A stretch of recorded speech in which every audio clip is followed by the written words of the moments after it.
All right, we are live back on the Andre Duke Show with Carter Smith. It's just me tonight. So, a little bit of a programming note. It's going to be a quick show tonight. I got some other obligations that I have to get to, but with that being said, how is everybody doing tonight?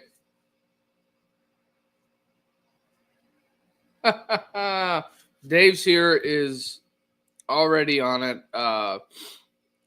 Just go ahead and hit that like and subscribe button and follow the show if you can. Just programming note, we're going to be going about 25 minutes tonight since I'm by myself and we got some other obligations we got to get to. But that with that being said,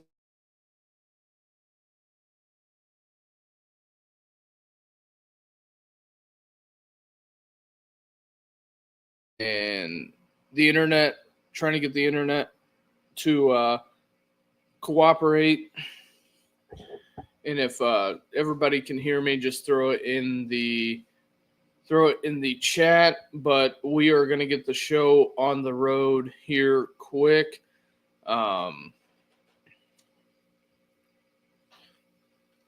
Just trying to get everything maxed out real fast. Just trying to get to this.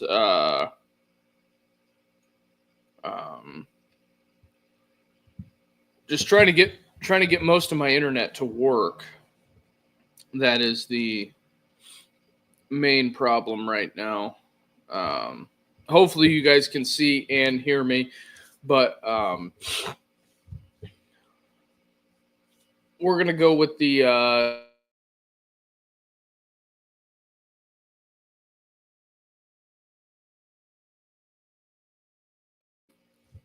Carson Beck is one of the top guys on my list. We got a quick guest in here. Rich is already in. What's up, Rich? Duke, where are you, man? Oh, I am. I'm at the house. Just rushed back for that, and then I got about 25 minutes, and then I got to hop in the shower and hit the road again. So, dude, I hear you. It's been one of those days, buddy. Yeah, one of those days. But hey, for the viewers out there, they can't see you, Duke. Oh, they can't see me? No, Dave said never looked better. He can't see you at all. Let me leave and come back. All right, Rich? Yeah, no problem.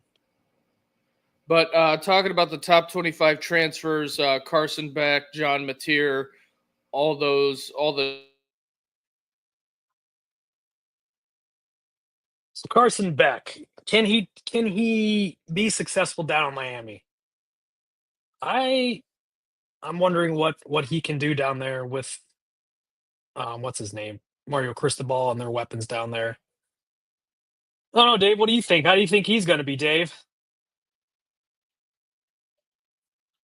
Who else let me see who else is here.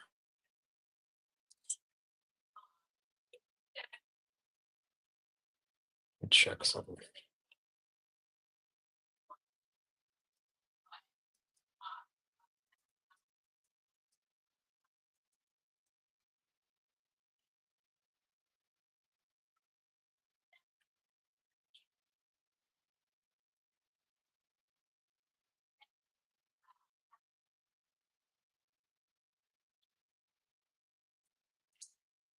Nico go to UCLA.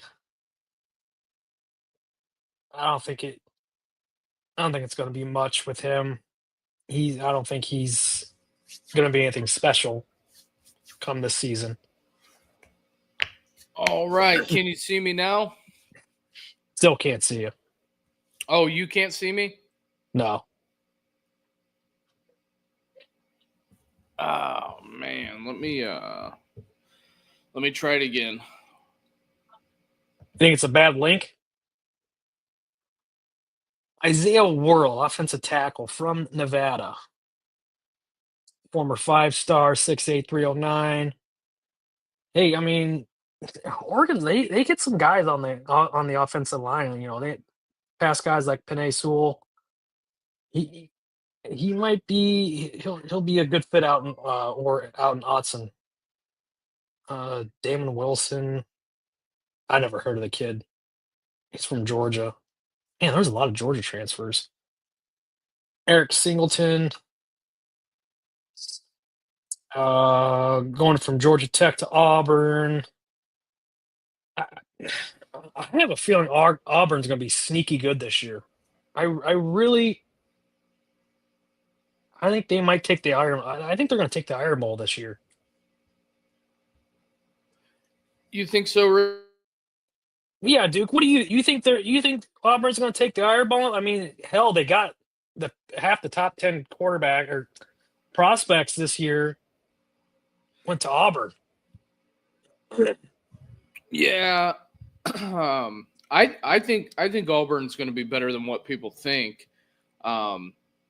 That's just one of the double sides of the coin. I just think they're going to be better than definitely what people think, but for some reason I cannot get this camera to work. Dave said no, Bama's going to be a beast. I do agree with that. I think they'll get it figured out in year 2 under DeBoer. Yeah, I think Alabama's going to be better than what people think. Big time. How about Patrick Payton going to the be a Bayou Bengal going from Florida State? Right. I think I can't believe that he did that.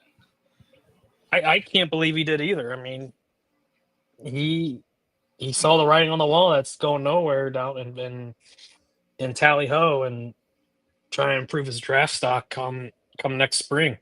Going to LSU because they've always had great defenders, even at the edge. What else we got here? Nick Anderson, wideout from Oklahoma. Let me see if you're up. Is your camera on?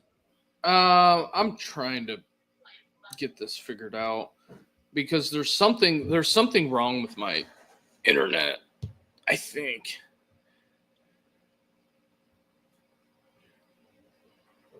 But I'm trying to do this and be in a hurry at the same time because I have.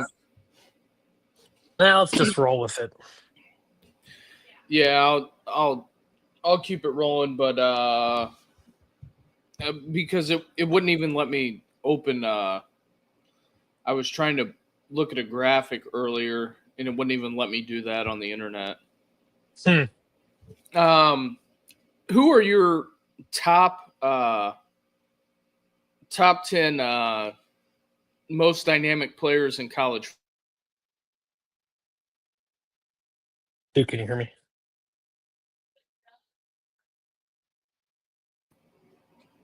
Can you hear me? Yeah, I can hear you. Yeah, I got you, Rich. Who are your top 10 dynamic players of college football in the last 25 years? Let's go 10.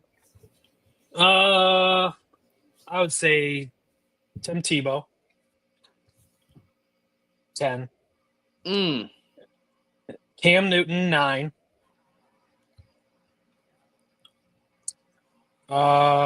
Shit. Vince Young at 8. I'm trying to think of a different position. Wideout. I would say J.J. Smith, being a freshman, at 8.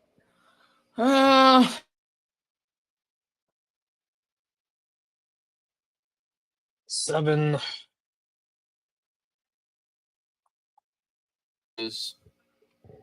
What's that, dude?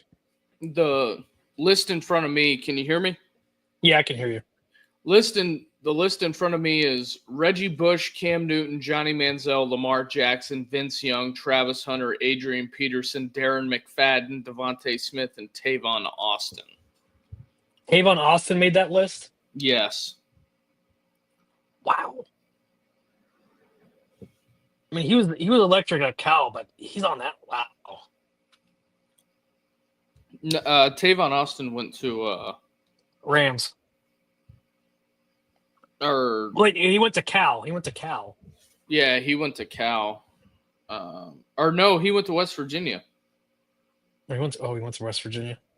Yes, I could see where you could get the. Yeah, the colors. Yeah, the color scheme. I was thinking maybe of Deshaun Jackson on the cover of NCAA. I have a disagreement with that whole with that whole shindig there. I think Vince Young was dynamic. Very dynamic. I remember when they played Oklahoma State. Oklahoma State was blowing them out, and he brought them back, and they won that game. That 2005 year. Oh yeah. But Vince Young, to me, is one of the most dynamic players to ever play college football. I don't think. Was Reggie Bush at number one? Please tell me he was. Yeah, he was number one. Yeah, he should be at number one. Reggie Bush was number one, and I apologize for the camera. I have no idea what is going on. This is just unbelievable right now. But yeah, we'll keep it moving. I got about 50.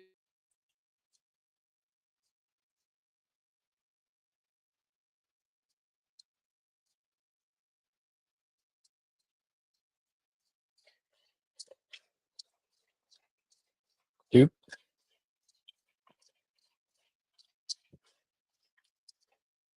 Well, anyways, let's talk most upgraded rosters for 2025.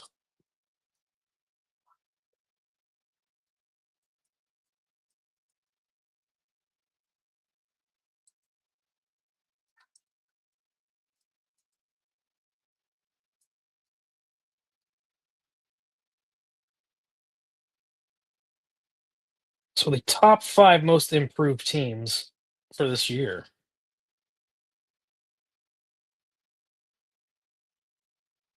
Texas Tech having 21 additions. They had the country leading with 13 4-stars. They headlined the former Stanford pass rusher David Bailey, and North Carolina offensive tackle David Simpson, and Georgia Tech edge rusher Romello Height. Uh, Oregon, they've had 11 players from the portal. They got that kid out of Nevada, Isaiah World, and Purdue safety Dylan Thieneman, former 4-star, who was available at the top prospects of the entire portal. They did get a USC transfer, Emmanuel Pregnon.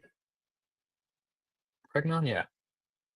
And former state standout from Tulane, Makai Hughes, who should be a slot as tailback one this year.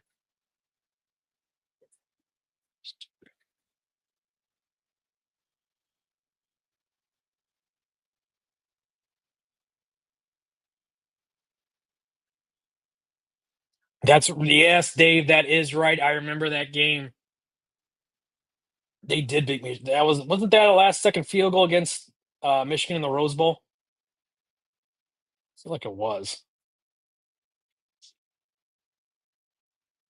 LSU, they added a lot of guys. They got Patrick Payton, Nick Anderson, former Kentucky wideout Barian Brown, and they got Mansour Delane from Va Tech, and they're saying he's looking like a top prospect for the 2026 draft. Mizzou, they lost Williams Nwaneri to Nebraska. They got Damon Wilson, who we were talking about, who was a 2-year contributor for the Bulldogs. He massed 26 pressures last fall. And they got a small school tailback, Ahmad Hardesty from ULM.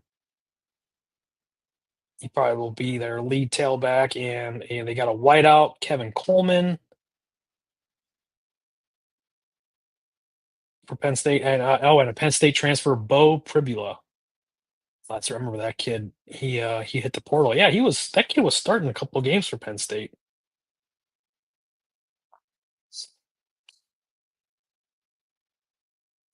Dave VY he was special. Like watching him play.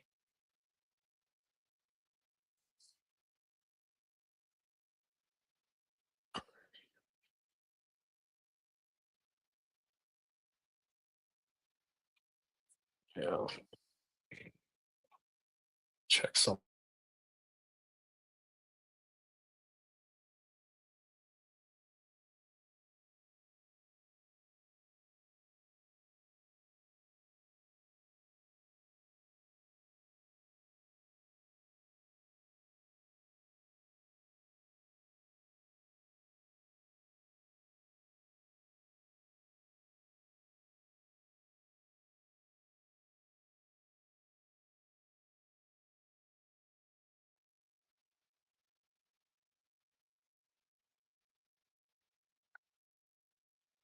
So that's about rounding about. In North Carolina, they added 41 new faces. We'll see how that goes with Belichick down there and what's going on with that circus down in Chapel Hill. Next topic. Let's see here what we got on the menu. Aaron Rodgers going to the Duke's team, the Steelers. For me, it's just like the whole Brett Favre thing starting all over with the drama with who's he signing with. Yeah, Dave, I agree. I don't think that works out in Chapel Hill. Aaron Rodgers. I mean, this reminded me of the Brett Favre saga in '08 when he left the Packers and he went to the Jets. That's all you heard in the whole news, the whole offseason. Where's Brett Favre going? It's Brett Favre part two. I mean, granted, both quarterbacks are great. Great quarterbacks from Green Bay. There we are. Can't hear you. Can you see me, Rich? Yep, can see you now. Hey, we got a bingo. All right. I'm assuming that you were rounding out the transfer portal stuff. You got it. Okay, so Talking about Rodgers and how it's like the Brett Favre part two. kind of, sort of, but he didn't go to the Vikings. He went to the greatest organization ever, the Pittsburgh Steelers. But we're not going to. I mean, Duke, are you gonna get a jersey? No. Why not? I got like five Brady jerseys. Come on, Rich. I can't besmirch my reputation on the jersey side of things. All right. I bought jerseys when I was a kid, and I just don't wear them. That's my biggest thing. But that's your MO. But anyways, rolling into this, I got about 15 solid minutes. We got most upgraded rosters in college football. I didn't know if you hit on that one yet or not. Yeah, I did. I was talking about not VodTech, LSU, Texas Tech, UNC. I think Texas Tech will be. I think Texas Tech will be better, but I don't think they'll be great. I think one of the more improved teams should be Florida State, Oklahoma, because I'm not going to say they upgraded at quarterback. I think they found a better fit, and they brought in an offensive coordinator to figure their stuff out.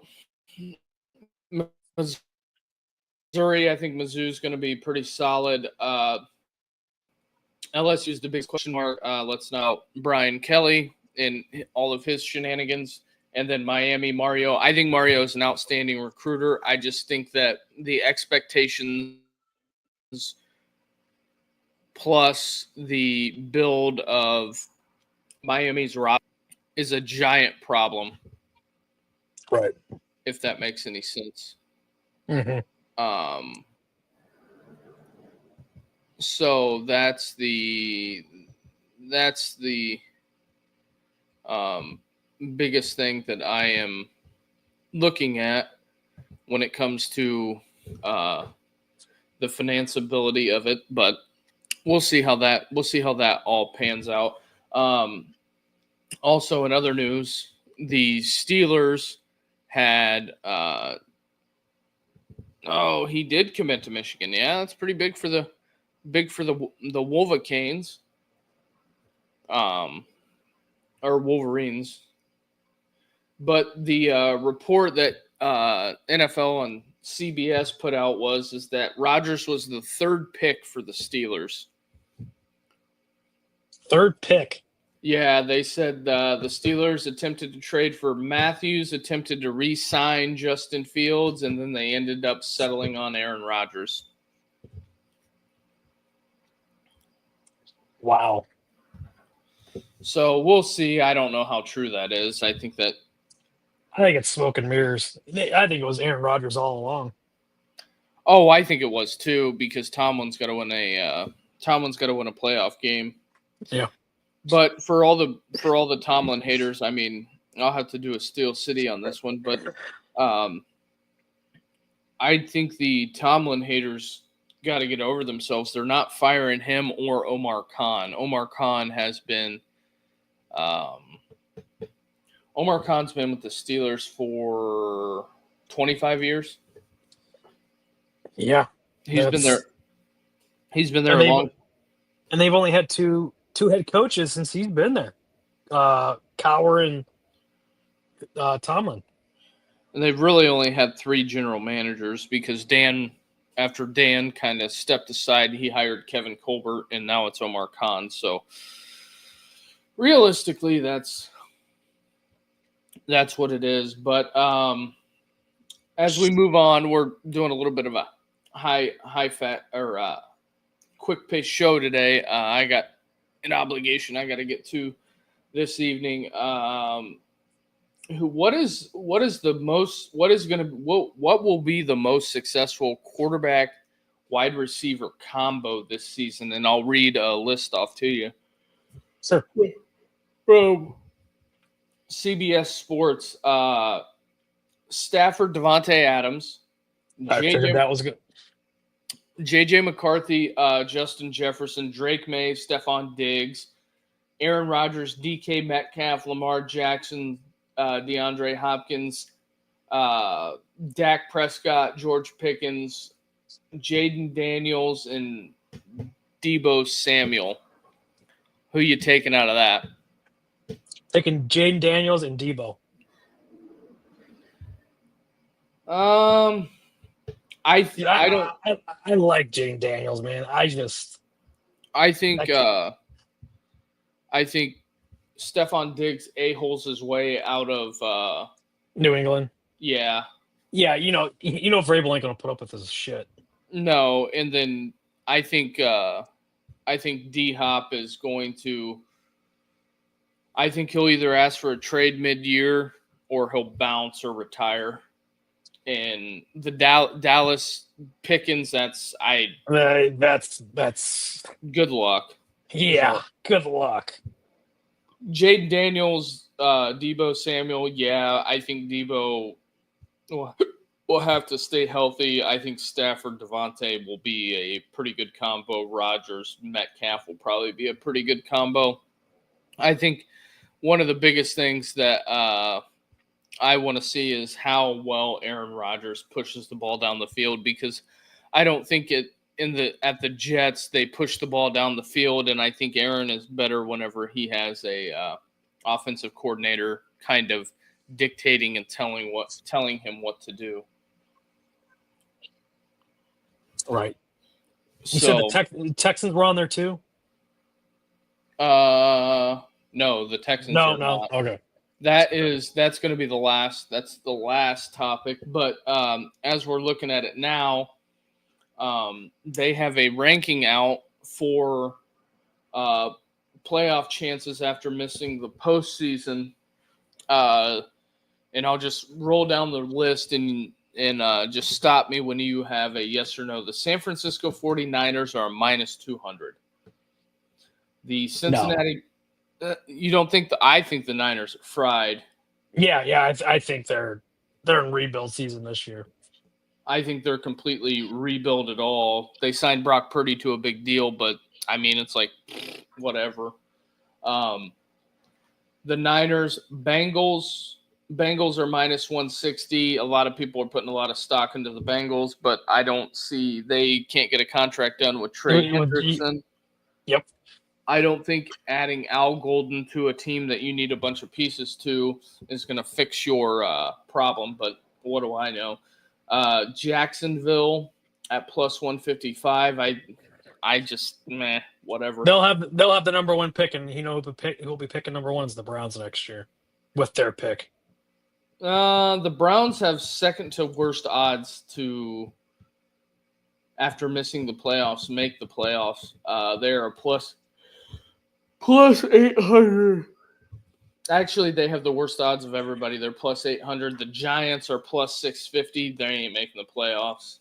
I'll be shocked if the Giants do it, but the Jets are plus 475. The Saints plus 600. New England and Vrabel is plus 120. Which Those are pretty good. Those are bad. I mean, they're still a young team.